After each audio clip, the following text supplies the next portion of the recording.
দৰঙৰ খাৰুপিটিয়া নগৰত নিশা উদ্ধাৰ প্ৰকাণ্ড অজগৰ সাপ।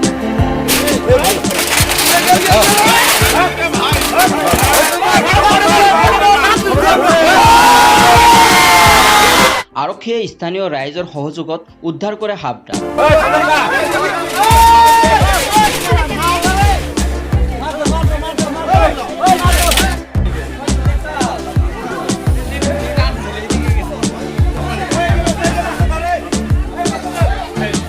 দৰঙৰ খাৰুপিটিয়া নগৰত নিশা উদ্ধাৰ হয় 7 ফুট দৈৰ্ঘ্যৰ এডাল প্ৰকাণ্ড অজগৰ সাপ।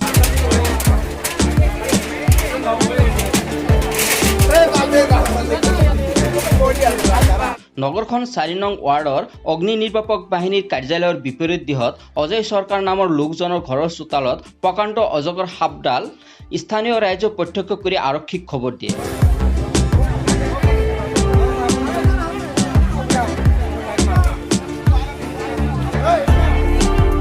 খবৰ পাই ঘটনাস্থলীত খাৰুপিটিয়া আৰক্ষী থানাৰ ভাৰপ্ৰাপ্ত বিষয়া নিতাই চন্দ্ৰ ৰায়ৰ লগতে আৰক্ষীৰ দল এটা উপস্থিত হৈ নিশা স্থানীয় ৰাইজৰ সহযোগত সাপডাল উদ্ধাৰ কৰি বস্তাত ভৰাই থানালৈ লৈ যায়।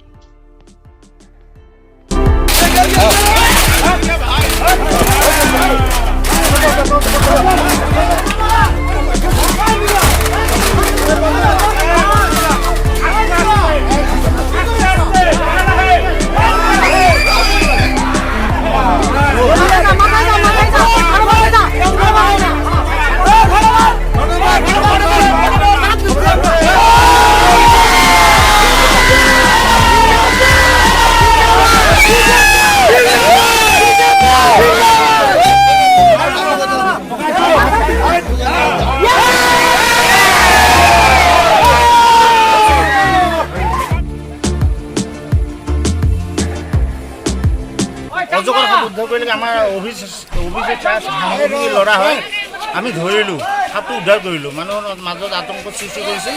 তাৰপিছত সাপটো ধৰিলোঁ, আমি উদ্ধাৰ কৰিলোঁ। প্লাছ এতিয়া আমি ফৰেষ্ট ডিপাৰ্টমেণ্টক খবৰ দিলোঁ, আহি আছে, আমি অলৰেডি উদ্ধাৰ কৰিলোঁ।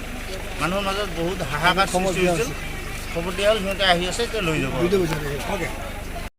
টিলাপুট্টি এইটো আপোনাৰ কিমান নম্বৰ 4 নম্বৰ ৱাৰ্ডৰ পৰা মোক এই ভাইটি এজনে মোক ফোন কৰিছিলে যে ক'লে যে আমাৰ ৱাৰ্ডত অজগৰ সাপ ওলাইছে। তেতিয়া ক'লোঁ ঠিক আছে, মই আহি আছোঁ। কিন্তু মই অকলে অহা নাই, মোৰ লগত দাদা আৰু দুজন আহিছে।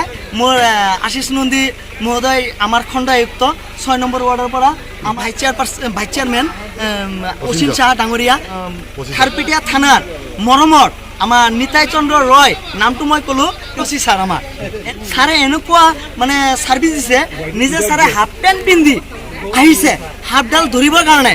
ছাৰে এনেকুৱা সহায় কৰিছে, আমি কেতিয়াও নাপাহৰোঁ। যিজন ঘৰৰ মানুহত সাপডাল ওলাইছিল, এই মানুহজনৰ নাম আপোনাৰ অজয় চৰকাৰ। আৰু আমাৰ এজন দাদা আছে। সাপডাল কিমান দীঘল হ'ব? আপোনাৰ মিনিমাম 7 পৰা 8 ফুট মান হ'ব। ইয়াৰ পৰা থানাত আমি দিলোঁ, থানাৰ পৰা ইয়াৰ পৰা আপোনাৰ ফৰেষ্টত মাতা হ'ব, এইটো লৈ গতাই দিলোঁ আমি ফৰেষ্টত থানাত, তাৰ পৰা ফৰেষ্টত লৈ যাম। আৰু ইয়াৰ যিটো মানুহৰ পৰিৱেশটো আছিলে, এতিয়া শান্তি পৰিৱেশ আহিছে। আমি এইটো কামনা কৰিছোঁ, গোটেই মানুহবিলাক ভালদৰে টোপনি দিব পাৰিব ৰাতিও। এইটো কৰি আমি আৰু আমাৰ দায়িত্বটো